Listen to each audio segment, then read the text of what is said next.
जी अस्सलाम वालेकुम। आज का हमारा तीसरा लेक्चर है जी चैप्टर नंबर 1 और उसमें है जी एविडेंस ऑफ एटम। ये हमारे पास लॉन्ग क्वेश्चन भी है और एविडेंस ऑफ एटम के अंदर क्या है। एविडेंस का मतलब होता है सबूत, ऑफ एटम एटम के बारे में सबूत क्या हैं। अच्छा, सबसे पहले हम कहेंगे it is not possible to see the atom. सबसे पहले हम कहते हैं ये मुमकिन नहीं है कि हम एटम को देख सकते हैं। मतलब कि एटम को हम देख लें, यानी आप अगर कहें तो ये मार्कर आपको नज़र आ रही है तो ये आप मार्कर डेफिनेटली आप देख रहे हैं। अच्छा, इसमें वो क्या कहता है कि आपने अगर ऐसे एटम को देखना है तो ऐसा मुमकिन नहीं है। It is not possible to see the atom but evidence of an atom can be observe by electron microscope.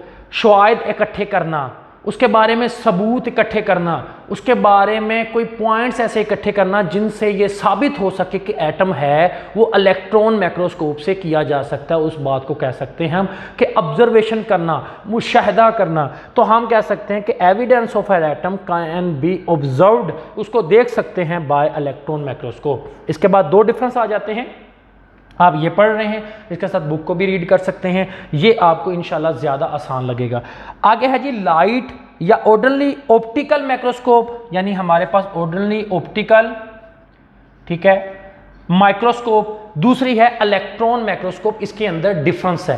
पहला डिफरेंस है कि लाइट माइक्रोस्कोप जो होती है can not use to observe the atom. Light microscope जो हमारी होती है वो किसी भी एटम को ऑब्जर्व या उसको देख नहीं सकती, लेकिन ये इलेक्ट्रॉन जो होती है can be observe the atom या can use to see the object, या हम कह सकते हैं ऑब्जर्व द एटम। ये हमारे पास। अच्छा, तो क्या पहला डिफरेंस हुआ? पहला डिफरेंस ये हुआ कि लाइट माइक्रोस्कोप जो है वो हमारे पास एटम को ऑब्जर्व क्या कर सकती है? नहीं कर सकती, और इलेक्ट्रॉन कर सकती है। Light microscope can not use to observe the atom, electron can be observe the atom.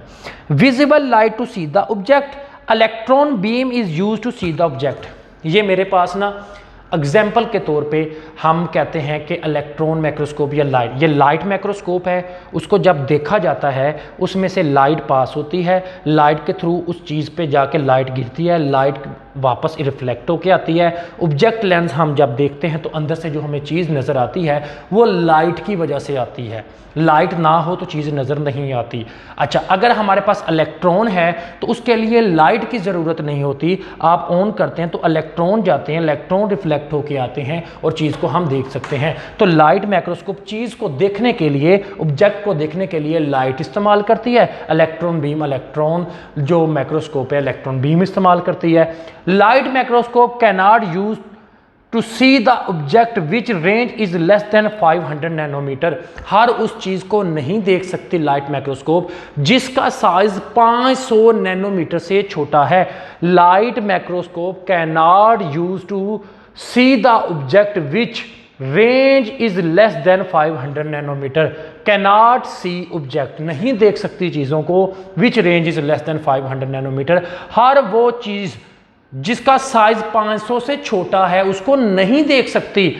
It range is 20 to 30 nanometer. लेकिन हमारे पास इलेक्ट्रॉन माइक्रोस्कोप की जो रेंज है वो 20 से लेके 30 नैनोमीटर है। आगे कुछ चीज़ें हैं, कहता है ये देखें, आपके पास एक टुकड़ा है ग्रेफाइट का, आप उसको लें, इलेक्ट्रॉन माइक्रोस्कोप के पास रखें, उसको जूम करें, जूम करते जाएं। आप उसको 15 मिलियन टाइम जूम करें, 15 मिलियन टाइम बड़ा करके देखें ना, तो पता चला कि उसके अंदर से हमें इस तरह की लाइनें नजर आई जो कि कार्बन एटम थे। ग्रेफाइट कार्बन का बना होता है। अब फोटोग्राफिक पीस, एक टुकड़ा है, फोटोग्राफिक इमेज जो है, पीस ऑफ ग्रेफाइट, ग्रेफाइट का एक टुकड़ा, उसका इमेज जो है उसको क्या किया, which is 15 million time magnified, 15 million time उसको बड़ा करके देखा, जूम करके देखा।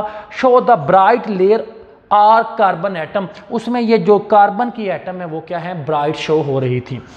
आगे कहता है full stop have 2 million atom, 20 lakh atom होते हैं। अगर हम ऐसे फुल स्टॉप लगा दें उसमें कितने एटम होते हैं, 20 लाख एटम होते हैं। एक्स रेज, आपको पता है ना एक्स रेज करें बाजू का तो क्या होता है, हड्डी का छोटे से छोटा जरा भी टूटा हुआ हो ना वो भी पता चल जाता है। एक्स रेज ने एडवांस थी, इसने बहुत काम किया, एटम्स के बारे में पता चला, डायामीटर पता चला, मैस पता चल गया, इसने जो अनडिस्कवर एलिमेंट थे उनको भी पता कर लिया।